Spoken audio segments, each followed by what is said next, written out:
V našom pravidelnom medailóne vám dnes predstavíme zaujímavého človeka. Košičana, ktorý má nezvyčajné povolanie aj netradičného koníčka, je rušňovodičom a súčasne básnikom, humoristom, prozaikom a autorom rozhlasovej hry s názvom Pokecajme si. Spomedzi jeho úspechov na literárnych súťažiach si pripomeňme aspoň ten posledný. Je čerstvým laureátom súťaže Poviedka. Osobný vlak číslo 78 06 smer Strik. Pravidelný odchod 11 hodín 30 minút, stojí pri nástupišti 3, Koľaj 3. Môžete nastupovať.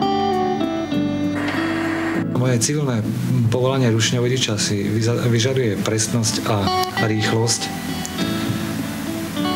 a disciplínu, čo mi možno a aj druhým imponuje, ale celkom ma to neuspokojuje, preto som nútený kvôli rovnováhe hľadať aj iné činnosti, kde by si človek mohol viacej vymýšľať. Práve to písanie mi dáva tú rovnováhu, aby som nekrýval. No, Jan Mičuch. Nemohol by ísť preč, keďže nebudem rozprávať. Fascinuje ma jeho hravosť. Dokáže vystavať výborný dialog.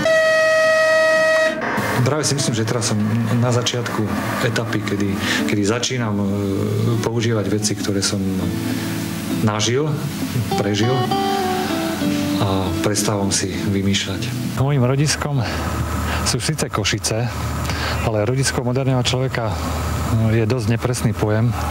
Takže vyrastal som 6 km od Košíc, tu v dedinke Malá Vieska, ktorá bola predtým ešte prilepená k dedine Kostolany a spolu s ďalšou vytvárali strediskovú obec Družstevná pri Hornáde. Vždy sa vo mne od narodenia byli dvaja ľudia, človek dediny a človek mesta. Od malička som túžil po meste, po gitare a lavičke na sídlisku. No a z tejto stanice vlastne som sa vždy chodil nadýchavať toho mestského vzduchu a života do Košíc.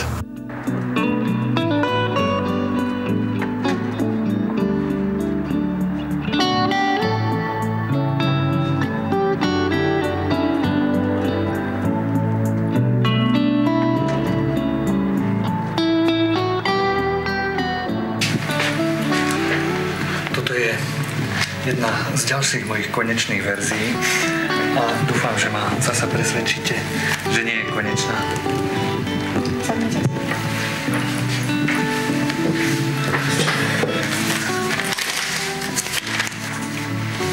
No, tak... Vyrastal som medzi ľuďmi, ktorí boli o 10 rokov starší, vždy v takom staršom prostredí. Pri tom súťažení som sa zasa ocitol medzi ľuďmi, ktorí boli o 10 rokov mladší. Vtedy som už v jednej súťaži vo Voľkrojovej Polianke, tuším ani nie, že vyhral, ale bol som vybraný. 3 dni som strávil medzi samými básnikmi. No až som sa začal považovať za jedného z nich. To mi dodalo ďalšej chuti. Pripravil som básničky do ďalšej súťaže. No a tam bol porodca v tejto súťaži Daniel Hevier. Jemu sa moje básničky páčili natoľko, že nielen, že ma ocenil v súťaži, ale ponúkol mi vydanie básnickej zbierky. Tu sa mi páči, že tá baba píše, čím autor u mňa ako u poslucháča veľa získal, keďže absentuje vizuálna stránka. Toho si určite vážim a okamžite volám svojmu kaderníkovi. Zbierka zo mňa spravila básnika a teda s týmito ambíciami básnika som prišiel aj do Slovenského rozhlasu, kde som chcel ponúknuť svoje služby na skúšku v relácii Supershopa. Doniesol som im nejaké aforizmy a epigramy. Takisto oslovil som básnika Jana Petríka. Na moje prekvapenie tieto básničky mi síce zobral, ale nikdy neodvysílal, ale ponúkol mi niečo iné. Scénky a fejtóny. Čo si som skúsil, no zrazu sa ukázalo, že aj toto mi ide celkom dobre. A táto spolupráca potom prerastla už do pravidelných napísaní sprievodného slova, scénok,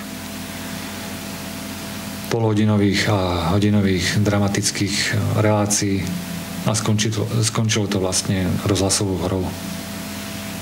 Mali by ste možnosť mať 3 priania, áno?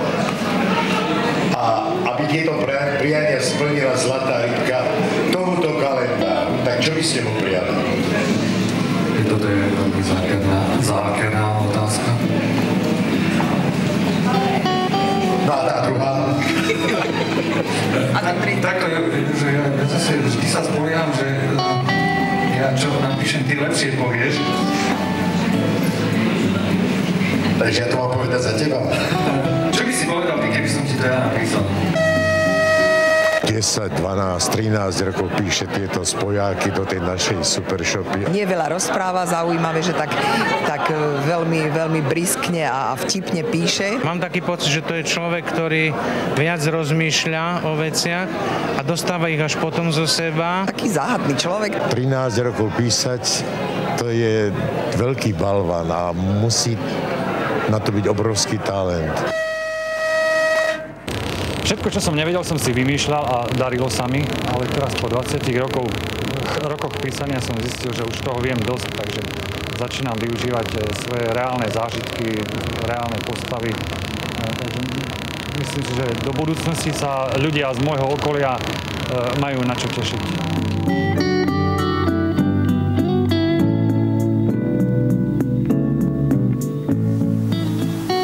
Jednoducho mal som len obyčajné halúpe šťastie.